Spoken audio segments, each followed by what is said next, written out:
عورت کا انتخاب۔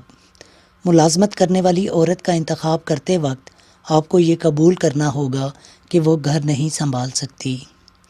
اگر آپ نے ایک گھریلو خاتون کا انتخاب کیا ہے جو آپ کی دیکھ بھال کر سکتی ہے اور آپ کے گھر کا مکمل انتظام کر سکتی ہے، تو آپ کو یہ قبول کرنا ہوگا کہ وہ پیسے نہیں کما رہی۔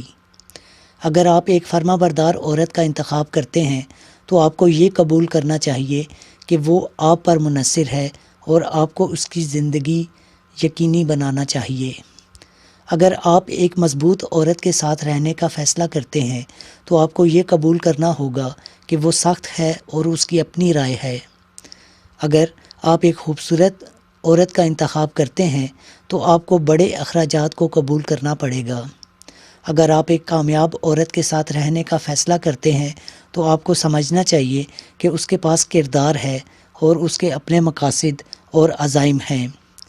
کامل جیسی کوئی چیزیں نہیں ہیں، ہر ایک کی اپنی پہیلی ہے جو ہمیں منفرد بناتی ہے۔ رک جائیے اور سوچئے۔